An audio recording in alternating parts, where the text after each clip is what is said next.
Сәлеметсіңдер ме? Құрметті оқушылар мен әріптестер. Мен номері 40 гимназияның қазақ тілі мен әдебиеті пәнінің мұғалімі Арстанова Нұрбике Нұрлановна. 7 сыныпқа арналған бейне сабақ.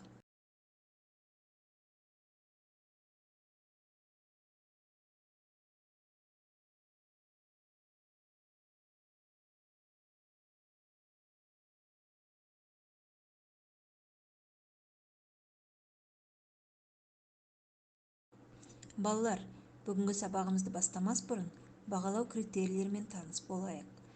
Әр оқушы өзін-өзі бағалау парағына әр тапсырманы дұрыс орындаған сайын өздеріне бір ұпайдан қойып отырады. Кері байланыс түрлері бағдаршам, басбармақ және 2 жұлдыз 1 тілек әдістері арқылы жүргізіледі.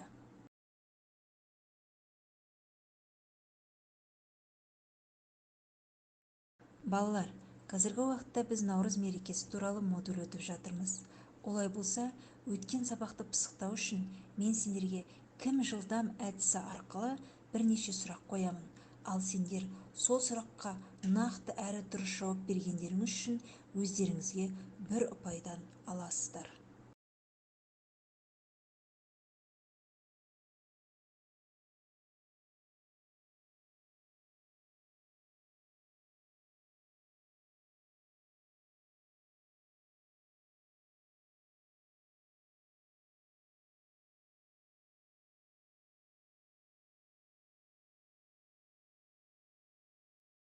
Бірінші сұрақ. Наурыз қандай мереке? Екінші сұрақ. Наурыз сөзі қай тілден енген? Үшінші. Наурызды халық қалай атаған? Төртінші сұрақ. Наурыз айында туған балаларға қазақтар қандай есім берген? Бесінші. Наурыздың белгісі не? Алтыншы сұрақ. Наурыз түні әр үйге келіп, бақыт, жақсылық тілеуші адам. Жетінші. 1991 жылы 15 наурыздағы президенттің жарлығымен қандай мереке тойлана бастады?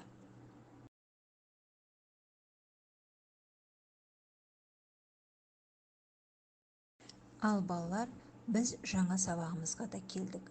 Жаңа сабағымызды анықтау үшін ең бірінші бейне жазбаға назар аударайық.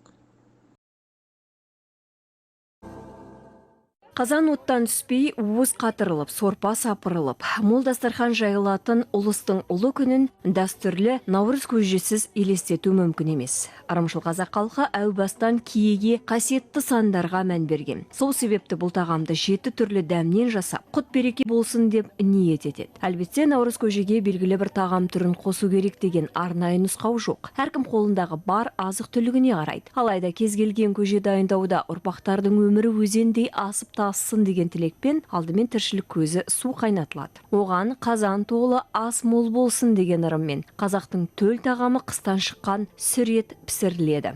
Көбіне солтүстік болғасын бізде жылқының еті болады. Қазы, қарта деген сияқты жал жаяларды. Олар өте суық жақ болғасын өте тойымды. Әрі сүр ет ол кісіге не береді? Тоқтық береді. Мынау майлы ет болғасын жылулық береді деп айтатын үлкендер. Көженің құрамында міндетті түрде егістік және бақша дақылдары болады. Бұл бір тамырдан өсіп өнген дәндей ұрпағымыз көп болсын деген тілек болса керек. Сондай-ақ сүттей үйіп отырайық, ақ мол болсын деп көжеге айран мен ақтың құйылуы да заңдылық. Құрт салынады, кез келген тағамның дәмін келтіретін тұз себіледі. Міне осы дайын көже бұрынғы кезімізде ауылда аталарымыз, әкелеріміз айтатынды. Таңертең ерте малға өріске кетеді ғой, жұмыс істеуге. Сонда таңертең бір кесе көже ішсе, сол кешке дейін тойымды тойып жүреміз деп айтатынды.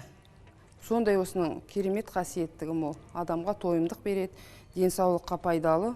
Наурызда берілетін бата нышаны осы көжеде де сайрап тұр. Бұрынырақта әйелдер мерекеде қонаққа барған жерлеріне өздерімен ыдыс ала жүрген. Әр үйден көже құйып алып, өз қазанына қосқан. Бұл дәм тұзымыз араласып, ынтымақ бірлігіміз нығайсын, ырысымыз жұғысты болсын деген үлкен ұғымды білдірген. Көжені ыдысқа толтырып береді. Бұл жаңа келген жылда несібесі ортаймасын дегендік. Сондықтан Наурыз көжені халық арасында тілеу көже, көп көже деп те атай береді.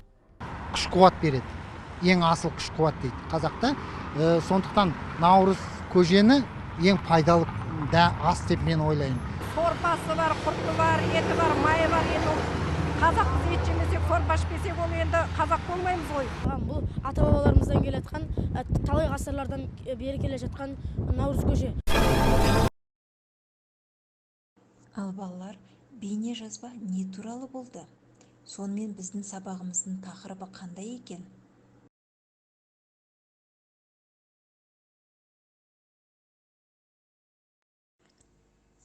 Дұрыс, балалар. Бүгінгі сабағымыздың тақырыбы наурыз көже ішеміз.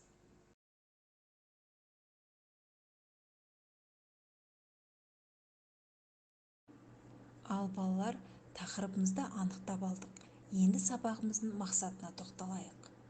Бірінші, берілген мәтінді оқып танысамыз. Екінші, мәтін бойынша сұрақтарға жауап береміз. Үшіншіден, тақырыпқа қатысты өз ойымызды ашық айтамыз.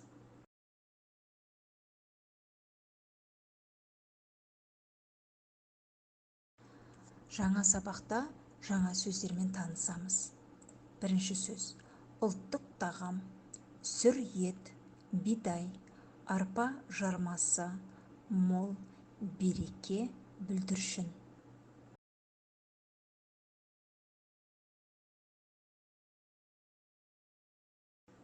Балалар, жаңа сөздермен жұмыста 4 терезе әдісін қолданамыз. Бұл жерде сіздер жұптаса отырып жұмыс жасайсыздар. Сіздерге жаңа сөздер берілген.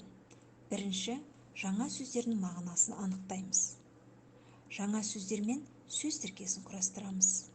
Үшіншіден, сол сөз тіркесімен сөйлем құрастырамыз. Тапсырманы орындау үшін сіздерге 4 минут уақыт беріледі.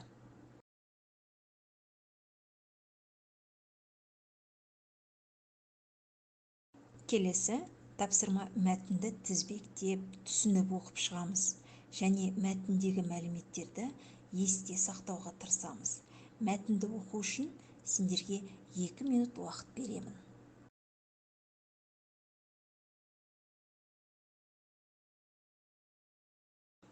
Келесі тапсырма жеке жұмыс. Сұрақ бізден, жауап сізден әдісі. Бірінші сұрақ: наурыз көже қандай тағам? Қазақ халқы наурыз көжені неше түрлі тағамнан дайындаған?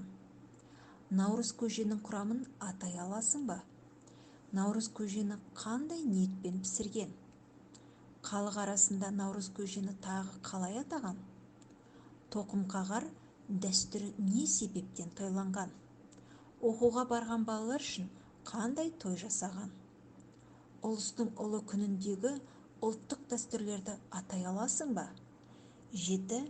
Қазақ үшін қандай сан? Дастарханға батаны кім берген?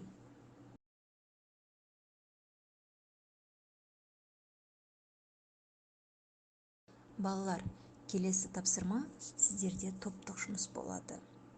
Бірінші топтың тапсырмасы: мәтіннен тілек бата сөздерді тауып оқиды және олардың мағынасын ашып түсіндіреді. Ал екінші топ мәтіннен салт дәстүр түрлерін оқиды және мағынасын түсіндіріп ашады.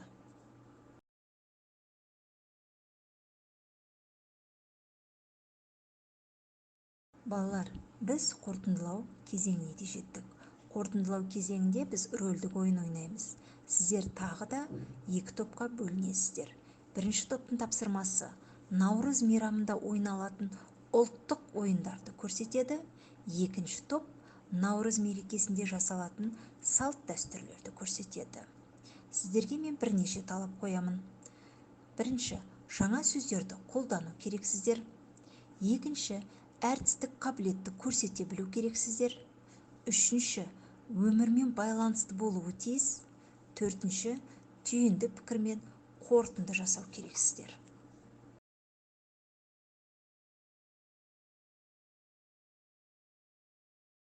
Сонымен балалар, бүгінгі сабағымыздың мақсатына жеттік деп ойлаймын.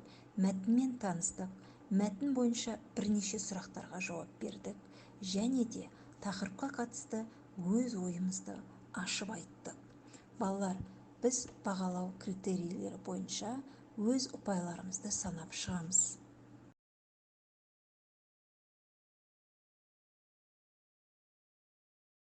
Балалар, бүгінгі сабақ бойынша сіздерден аяқталмаған сөйлем әдісі арқылы кері байланыс алғым келеді.